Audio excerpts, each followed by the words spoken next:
একদিন হজরত ইদ্রিস আলাইহিসসালাম তার ইবাদতখানায় আল্লাহ তাআলার জিকিরে মশগুল ছিলেন।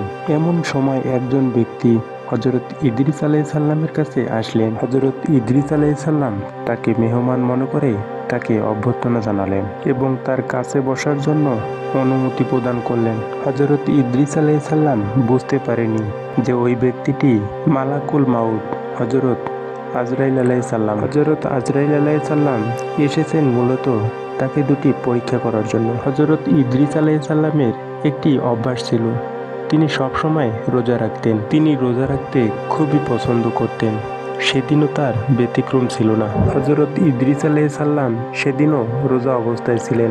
সারাদিন রোজা রেখে যখন ইফতার করার সময় হলো, তার জন্য ইফতারের ব্যবস্থা করলেন এবং মেহমানের জন্য ইফতারের ব্যবস্থা করলেন। হজরত ইদ্রিস আলাইহিসসালাম সেখান থেকে খাবার খেলেন, কিন্তু মেহমান কোনো খাবারই খেলো না।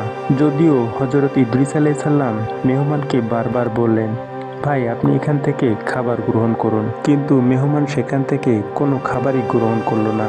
কেননা সে তো সাধারণ মেহমান নয়, তিনি ছিলেন আল্লাহর একজন ফেরেশতা, হজরত আজরাইল আলাইহিসসালাম। আর ফেরেশতারা কখনো মানুষের মতো খাবার গ্রহণ করেন না। হজরত ইদ্রিস আলাইহিসসালাম ওই ব্যক্তিটিকে চিনতে পারেনি, তাই হজরত ইদ্রিস আলাইহিসসালাম ওই ব্যক্তিটিকে বারবার করে বলতে লাগলেন, ভাই আপনি এখান থেকে খাবার গ্রহণ করুন। অতঃপর হজরত ইদ্রিস আলাইহিসসালাম লক্ষ্য করলেন ওই ব্যক্তিটি সারা রাত ইবাদতে মশগুল ছিলেন।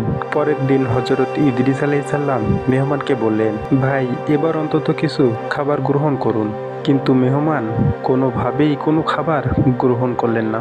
অতঃপর হজরত ইদ্রিস আলাইহিসসালাম মেহমানকে বললেন, ভাই চলুন বাহিরে, আমরা একটু আল্লাহর জমিন ঘুরে আসি, আর আল্লাহ তাআলার এই নিয়ামতগুলো দেখে আমরা শুকরিয়া আদায় করি। হজরত ইদ্রিস আলাইহিসসালামের এমন কথায় মেহমান রাজি হলেন এবং তারা ঘুরতে বের হলেন এবং তারা হাঁটতে হাঁটতে অনেক দূরে চলে গেলেন। চলতে চলতে হঠাৎ তারা একটি বাগান দেখতে পায়। বাগানে অনেকগুলো ফল ছিল। তখন মেহমান বললেন, হে আল্লাহর নবী, চলুন আমরা বাগানে প্রবেশ করি এবং সেই বাগান থেকে কিছু ফল নিয়ে আমরা সেগুলো খাই। হজরত ইদ্রিস আলাইহিসসালাম মেহমানের এমন কথা শুনে রেগে গেলেন এবং বললেন, আপনি তো এক আশ্চর্য মানুষ, এবং বললেন, আপনি কি জানেন না কারো জিনিস না জানিয়ে খাওয়া আল্লাহ তাআলা পছন্দ করেন না? হজরত ইদ্রিস আলাইহিসসালামের মুখে এমন কথা শুনে মেহমান আর কোনো কথা বললেন না। এরপর তারা আবারও হাঁটতে শুরু করলেন। হাঁটতে হাঁটতে একটি মাঠে গিয়ে পৌঁছালেন এবং সেই মাঠের মধ্যে অনেক ছাগল দেখতে পেলেন। এরপর মেহমান ইদ্রিস আলাইহিসসালামকে বললেন, চলুন আমরা এখান থেকে একটি ছাগল নিয়ে জবেহ করি এবং সেই মাংস আমরা ভক্ষণ করি। এরপর ইদ্রিস আলাইহিসসালাম আবারও রেগে গেলেন, বললেন, আপনি তো আজব মানুষ, এবং বললেন, আপনি কি জানেন না কারো জিনিস না জানিয়ে ভোগ করলে আল্লাহ তাআলা খুশি হন না? মেহমান ইদ্রিস আলাইহিসসালামের মুখে এমন কথা শুনে কোনো কিছুই বললেন না। এরপর আবারও তারা হাঁটতে শুরু করলেন। এভাবে সারাদিন ঘোরাঘুরির পর সন্ধ্যার দিকে তারা বাড়িতে ফিরে আসলেন। এভাবেই মেহমান ইদ্রিস আলাইহিসসালামের সাথে 3 দিন পর্যবেক্ষণ করলেন এবং দেখলেন তার আচার আচরণের ধরন। এভাবে চলতে চলতে ইদ্রিস আলাইহিসসালামেরও সন্দেহ হলো এবং তিনি ভাবলেন, এ নিশ্চয় মানুষ নয়। অতঃপর মেহমানকে ইদ্রিস আলাইহিসসালাম বললেন, দয়া করে আপনার পরিচয়টা দিন।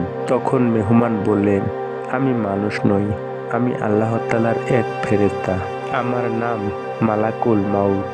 হজরত ইদ্রিস আলাইহিসসালাম তখন বললেন, আপনি কি দুনিয়ার সকল জীবের জান কবজ করে থাকেন? মালাকুল মাউত বললেন, হ্যাঁ।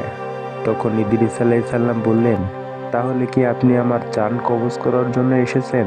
তখন মালাকুল মাউত বললেন, না, আমি আপনার সাথে ভ্রাতৃত্ব স্থাপন করতে এসেছি। আমার মনের ধারণা আপনি আমার প্রস্তাবে একমত হবেন। হজরত ইদ্রিস আলাইহিসসালাম বললেন, আমি একটি শর্তে রাজি আছি। তখন মালাকুল মাউত বললেন, কি শর্ত? তখন ইদ্রিস আলাইহিসসালাম বললেন, আমাকে একবার মৃত্যুর স্বাদ গ্রহণ করতে চাই। মৃত্যু কতটা যন্ত্রণা দেয় এটা যদি আমি জানতে পারি, তাহলে আমি আল্লাহর প্রতি আরো বেশি করে ঈমান আনতাম। তখন মালাকুল মাউত বললেন, আমি আল্লাহর অনুমতি ছাড়া এ কাজ কখনোই করতে পারবো না, আর আল্লাহ তাআলা আপনার জান কবজ করার হুকুম আমাকে দেয়নি। তখন ইদ্রিস আলাইহিসসালাম বললেন, আপনি আল্লাহর কাছে অনুমতি চেয়ে আসুন। মালাকুল মাউত যখন আল্লাহর কাছে অনুমতি চাইলেন, তখন আল্লাহ তাআলা তাকে অনুমতি প্রদান করলেন। আজকের পাঠটি এই পর্যন্ত।